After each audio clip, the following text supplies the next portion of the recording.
you can have like a mini vacation. Maybe that's what I need. So my wife is out of town right now, but when she gets back and we make a little progress on this construction that seems to never end, when we get to like the next level of construction, we're just trying to fix some floors. But anyway, it's just turned into a big job. We're about to go on vacation, and I'll share my favorite vacation song with you, and I hope it doesn't offend anybody, but my God, apparently me talking about processed foods offended some people this past week. And ironically, this person, like, I've obviously blocked her and deleted her by now, but she said I was a medical racist because I didn't even say anything. All I said was, for me, this is obvious. I mean, this is clear. It's almost like a conspiracy, but basically, like I said, when people are poor, by definition, they don't have a lot of money. They still have to eat something. They usually live in food deserts where they don't have access to fresh foods. They eat processed foods. Those processed foods are ultra-processed foods. Those cause systemic inflammation, dysbiosis, and neuroinflammation. That contributes to obesity, and that explains the paradox of seeing poor people living on government subsidies, and paradoxically, they're overweight. So, the contra racists, I guess, then say, oh, well, those poor people are overeating. That's why they're obese. That's not the case. People become more obese when they are deprived of micronutrients. So just because you see a poor person who's overweight, you can't then conclude, oh, well, you're abusing the system. You're overeating on your food stamps. That's not how biology works anymore. Poor people have a tendency to become overweight, not because they're overeating, but because of what they're eating. It's a qualitative issue. It's not a quantitative calorie issue. It's because of the dysbiosis, systemic inflammation, and neuroinflammation that reprograms their metabolism to create the phenotype of obesity. Plus, the other thing is that poor people tend to have a higher burden of pesticides and neurotoxins because of where they live and because of the food and the air and the water that they're exposed to. So again, the biological relationship between these sociological demographics is, pretty well explained by this point. The mistake that some people make is to think that poor people are somehow abusing the system, or they're abusing food stamps or food subsidies because they're overweight. That's a outdated and selective way of looking at things. I would say that poor people have a tendency to be overweight because they are buying whatever's available, and that's usually ultra-processed food. Again, promotes neuroinflammation, dysbiosis, and systemic inflammation. That promotes obesity. So they're obese because of what they're eating, not how much they're eating. And the other thing is that poor people tend to be exposed more to neurotoxins through medical injections, and they also tend to be exposed more to pesticides, and those cause systemic inflammation, mitochondrial dysfunction, and ultimately lead to this phenotype of obesity. So, that's part of what's going on here. Anyway, hope you're all doing well. Take care. I'll get the next video to you as soon as I can. Take care. Bye-bye. What's going on, everybody? Dr. Vasquez here. After 2 weeks of kind of a turbulence I was never expecting. And so you can see, for those of you who have followed kind of the sequence of conversations, you'll remember that about 2 or 3 weeks ago, probably 3 weeks ago by now, 3 weeks ago, I did this video spontaneously, but talking about ways to manage really strong emotions, because I had a day where I was just really amped and really pissed and really righteous and all this kind of stuff.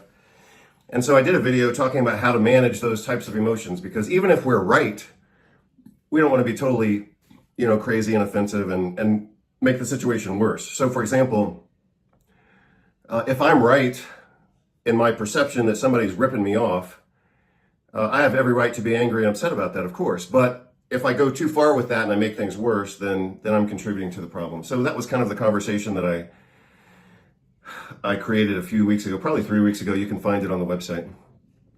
But what I want to say retrospectively about that is that I was totally right. Or as we say on Saturday, I was totally fucking right about that. So my perception was that this guy was ripping me off, even though we were only 2 weeks into the engagement. My perception was like, what the fuck is going on here? And I was totally fucking right about it. So at that point, when I did that video, I said, sometimes we're overwhelmed by strong emotions and we feel justified and we feel righteous. I was justified and I was righteous and I was right.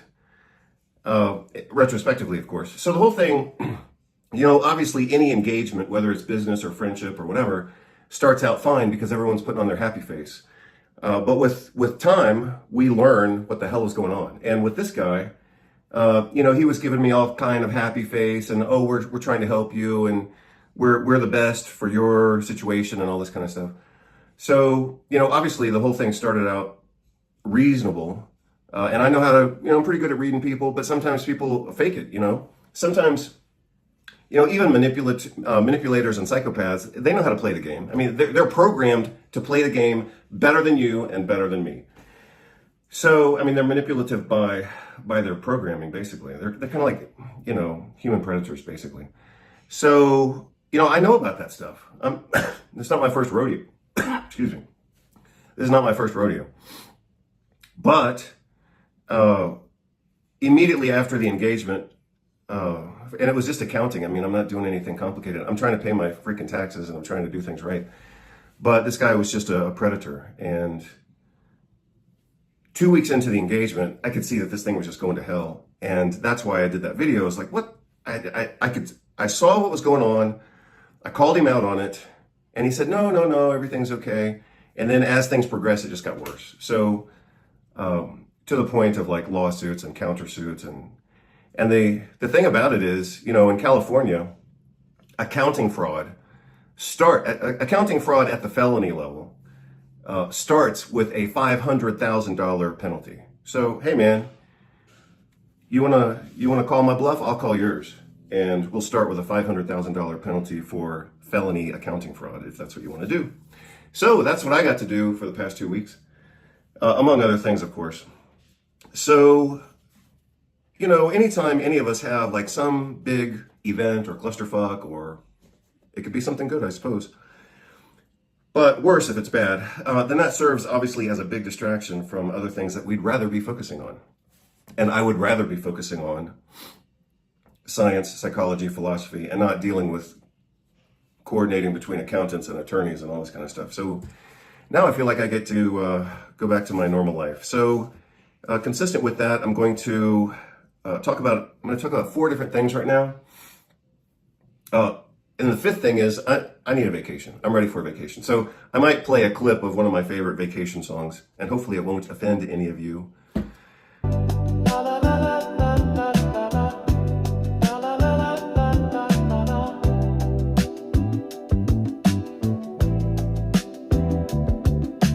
Work been stressful as fuck. Everybody woke up this morning and decided to be on my nuts. I need to be around sand. Speaking of people being offended, I engaged in a conversation this past week on a blog or website or whatever, and I don't do a lot of that stuff. I ignore it. But I did try to contribute meaningfully to a conversation that was initiated by an African-American woman who was talking about like the whole thing about in the United States, the whole thing about like SNAP and food benefits and food stamps and food subsidies for poor people, and how some of those poor people are obese. And I said, well, part of the reason that poor people are obese is because garbage food is just cheaper than healthy food. And so when people become poor, they have to eat more processed food just because it's more available and cheaper, and that causes more obesity. So the paradox is that poor people tend to be obese, not because they're eating more or they're overeating, but just because of the nature of the food that they are eating promotes systemic inflammation and also brain inflammation, and that promotes obesity. So, my specialty is health, medicine, and nutrition, and so I wanted to comment on that. But apparently, that made me a medical racist because the fact that I talked about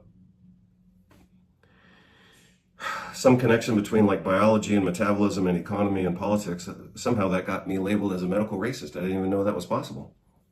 I didn't even know that term existed, actually, I guess. So anyway, that was kind of weird. So that's why I need a vacation, is because I've just had too much bullshit to deal with lately. And so that's why for me, and I'm just now thinking of this, even though I noticed it many years ago.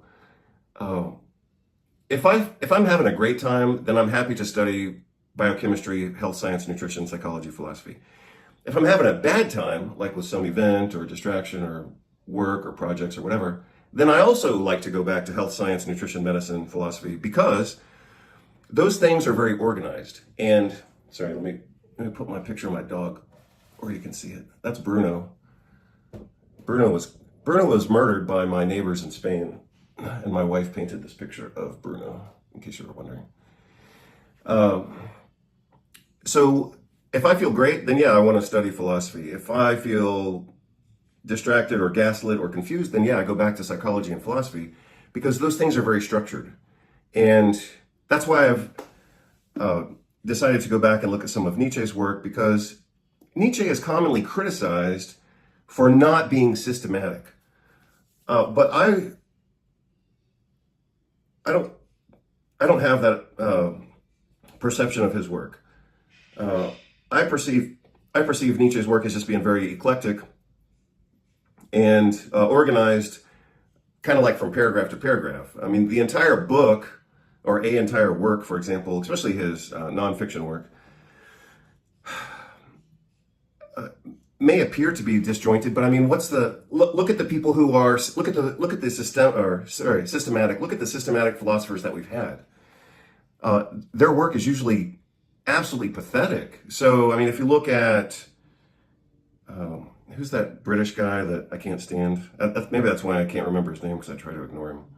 Bertrand Russell. I mean, I can't stand his stuff, and he's probably systematic. So, I mean, if that's what systematic looks like, then I'd rather not have it. But anyway, like, I don't perceive Nietzsche's work as, being unorganized, even though that's the criticism that's often given to him. In fact, if you look at Zarathustra, even though it's a fiction work, in Zarathustra, he proved that he can go from A to B to C pretty perfectly. So anyway, like I said, I use my reading and study of philosophy, and especially Nietzsche's work, to kind of regain my focus and reorganize myself when the rest of the world maybe is chaotic. And, these days, with all the political bullshit going on in the world is very chaotic. So I shared a copy of Nietzsche's essay, sometimes published as a separate book, called The Use and Abuse of History. I think the complete title is something like The Use and Abuse, or at least the theme is The Use and Abuse of History in the Service of Mankind, or something like that. I think sometimes it has a extended title. So I put that on the website the other day, and I'm going to read a section of it just because I want to, and it's only this part, followed by, I'm only going to read the part that I highlighted, because I just think it's so brilliant. So if you don't mind, I will read this right now. Again, I enjoy reading his work. In the late 19th century, or the late 1800s, people used language more artistically and just differently from how we use it right now. And so I like reading, old books for that reason, because their use of language was so much more nuanced than anything we have right now. Obviously, this is a translation from German, but let's just go with it. So again, this is on, it'll be pretty obvious, especially if you saw the previous post and the video. I posted a audio in a video format of the same work. So yeah, so for me, this is about, hey, you got to let it go. You got to move on. You got to focus back on your life. You got to not have so many distractions. If you're gaslit, you got to recover from it and get back to your own life. If somebody's gaslighting you or gaslighting me, that has its own expense in the moment. But the secondary expense is that they just waste our time. So, like, let's say I'm engaging with a pathologic narcissist who thinks he's an accountant. He can waste my time, he can waste my money. But if I spend more time thinking about it, then he's kind of getting double revenge, so to speak. Because all narcissists and psychopaths, they think they're the victims in everything. So even if they're ripping you off or ripping me off, they still think they're the victims. They think they're entitled, and they think that if you defend yourself or if I defend myself, then we're the perpetrators. No, So anyway, beyond all that gaslighting and bullshit, we have to have a system, maybe, at least I do. I'm very systematic in the way I do things, it seems like. I have to have a system for kind of refocusing on my life. And so here it is. I'm going to read it to you. So on page 6 of this essay that I already posted on the website, and you can download for free, he says, forgetfulness is a property of all action. One who wished to feel everything historically would be like a man forcing himself to refrain from sleep, or a beast who had to live by chewing a continual cud. Life in any true sense is absolutely impossible without forgetfulness.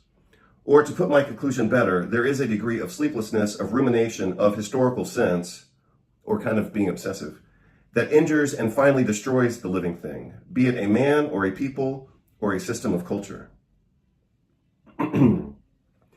We must know the right time to forget as well as the right time to remember. Instinctively see when it is necessary to feel historically and when unhistorically. This is the point that the reader is asked to consider, that the unhistorical and the historical are equally necessary to the health of an individual, a community, and a system of culture. Sorry, my screen completely froze. So let me see. Yeah. So let me just read 2 more lines. I mean, this is great late 1800s writing. The unhistorical is like the surrounding atmosphere, that alone can create life, and in whose annihilation, life itself disappears. So in this context, Nietzsche is using the phrase, he's talking about history, and obviously Nietzsche was a scholar of history. That's how he got his PhD at 24, and that's how he was assigned a professorship at the age of 24 at the University of Basel. So he's obviously a historical expert and scholar, and genius, basically. So in this context, when he says unhistorical, he means whatever you're thinking about or whatever you're remembering or being kind of focused on the past or putting things in a context, historical context. He says basically you got to let that shit go and get on with your life. And that's also, you'll also notice that same theme discussed in his contrast between Apollo and Dionysius. So Apollo, in some sense, is one of the Greek gods, but specifically of knowledge, of order, of systematization, kind of organizing things. So you can think of Apollo as being very organized and thoughtful and professional. And the other side of that dichotomy in Nietzsche's philosophy is Dionysius, who just says screw it. In Northern European philosophy, that would be the wild man, or what do they call him? Iron Hans, Iron John in Robert Bly's book. So, we all have to have order in our lives. You got to go to work, you got to make money, you got to pay the rent, you got to pay your taxes, you got to have a retirement fund, or you got to organize, you got to clean your house, you got to organize things. That's the Apollo side of life. The opposite, which was one of the contributions of Nietzsche to philosophy, is he says you also got to know when to just say screw it. I'm going to go smoke a cigar, I'm going to drink a beer, I'm going to have a glass of whiskey or wine, I'm going to go on vacation. Hopefully I can afford it, but either way I'm going. So, and you can see a little bit of that tinge or that influence in this conversation, even though this was very early in Nietzsche's career. So at this point, when Nietzsche wrote this, he just got his PhD. He was still young. He was probably 27 years old when he wrote this. Imagine he was 27 years old when he wrote this. And sorry if you hear some background noise, but we're still doing a bit of construction. But at least we're not doing jackhammers today, like we were last weekend. So again, the personal context or social context of Nietzsche at this time, he's 27 years old. He's a full professor. He's still reasonably healthy at this point, even though later he had a lot of health problems, from migraines to gastrointestinal problems to eventually neurosyphilis. And I think ultimately his stroke was probably caused by a syphilitic aneurysm. But anyway, at this, let's see, maybe he had at this point he had already written, or around this time is when he wrote Birth of Tragedy. And that may have been when he first introduced the the contradistinction between Apollo and Dionysius. But anyway, you see some of that conversation here. Even though he doesn't mention that phrase, it's still a contrast between order and disorder, a contrast and the utility between order and disorder. You know, we can't all live straight-laced and prude all the time. You know, at some point you got to say, you got to be vital, and you got to be spontaneous. You can do whatever you want, but you know, life gets pretty boring if we only live in a very organized way all the time. It doesn't mean you want to invite chaos into your life, but at some point you got to say, screw it. I'm going to do what I want. I'm going to piss some people off, but that's the way it is. So anyway, I'm providing a lot of context for one word, and the one word in that sentence is unhistorical, but that's kind of the background of that one word. He said, you got to forget it. You got to move on. You got to be happy. You got to live spontaneously, you know, at least one day a week or one day a month. So again, the unhistorical is like the surrounding atmosphere that can alone create life, and in whose annihilation life itself disappears. And then he goes on where I highlighted and underlined again. An excess of history, an excess of remembering, an excess of order, an excess of, you know, being prude and straight-laced all the time. An excess of history makes him flag again. Without the veil of the unhistorical, he would never have the courage to begin. So, again, I like it. You don't have to like it, but I think it's great. So, the other thing that I wanted to do, which I think I'm not going to do right now, so this will just be kind of anticipation for later. What I want to do is provide you 3 different versions of the first part of Zarathustra. So what I think I'll do, when I do that, maybe later today, but I need to go have breakfast. What I think I'll do is I'll read from either one of these to start, probably the Kaufman translation. I'll read like the first paragraph out of this book, and then I'll read the second paragraph out of this book, and then I'll share an audio clip from the Naxos version of those same sections, and you can see which one you like better, whether it's Kaufman, Hollingdale, or the Naxos version. I think you're going to like the Naxos version more. I certainly do. What I have found in contrasting these two editions, this is a bit of a paradox, but my impression is that Kaufman didn't understand Nietzsche, but he actually did maybe a better job or a smoother job with the translation, paradoxically. Hollingdale obviously understood Nietzsche much more profoundly. That becomes very clear in the 36 pages of introduction that Hollingdale wrote to this book. For me, no question about it, Hollingdale obviously understood Nietzsche better than did Kaufman. But Kaufman still did a reasonable job with the translation, and actually, at times, it's a little smoother. So, like I said, I'll read the first part, the first paragraph of the first section from this book. I'll read a little bit out of this book. You can see which one you like better. And then I'll contrast that with the Naxos version. And you can see if you like that better. I think you're going to like the Naxos version better. But that's up to you. So I hope you're all doing well on this beautiful Saturday. And I hope you go antique shopping. Or I hope you do something fun. Because you can have like a mini vacation. Maybe that's what I need. So my wife is out of town right now, but when she gets back and we make a little progress on this construction that seems to never end, when we get to the next level of construction, we're just trying to fix some floors. But anyway, it's just turned into a big job. We're about to go on vacation, and I'll share my favorite vacation song with you, and I hope it doesn't offend anybody, but my God, apparently me talking about processed foods offended some people this past week. And ironically, this person, I've obviously blocked her and deleted her by now, but she said I was a medical racist because, I didn't even say anything. All I said was, for me, this is obvious. This is clear. It's almost like a conspiracy, but basically, like I said, when people are poor, by definition, they don't have a lot of money. They still have to eat something. They usually live in food deserts where they don't have access to fresh foods. They eat processed foods. Those processed foods are ultra-processed foods. Those cause systemic inflammation, dysbiosis, and neuroinflammation. That contributes to obesity, and that explains the paradox of seeing poor people living on government subsidies, and paradoxically, they're overweight. So, the contra-racists, I guess, then say, oh, well, those poor people are overeating, that's why they're obese. That's not the case. People become more obese when they are deprived of micronutrients.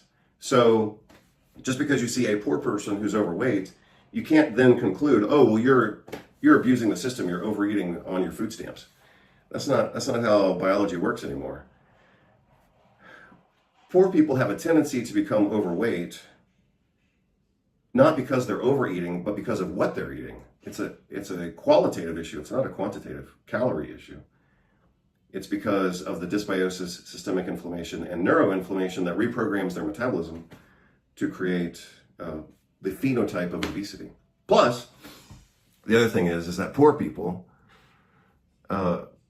tend to have a higher burden of pesticides and neurotoxins because of where they live and because of the food and the air and the water that they're exposed to. So again, the biological relationship between these sociological demographics is, pretty well explained by this point. The mistake that some people make is to think that poor people are somehow abusing the system, or they're abusing food stamps or food subsidies because they're overweight. That's a outdated and selective way of looking at things. I would say that poor people have a tendency to be overweight because they are buying whatever's available, and that's usually ultra-processed food. Again, promotes neuroinflammation, dysbiosis, and systemic inflammation. That promotes obesity. So they're obese because of what they're eating, not how much they're eating. And the other thing is that poor people tend to be exposed more to neurotoxins through medical injections, and they also tend to be exposed more to pesticides, and those cause systemic inflammation, mitochondrial dysfunction, and ultimately lead to this phenotype of obesity. So, that's part of what's going on here.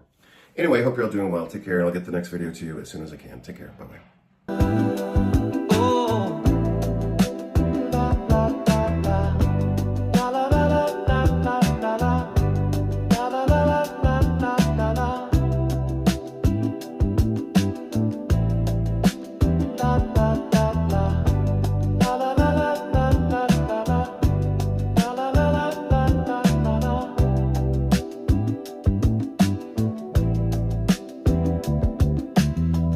Been stressful as fuck.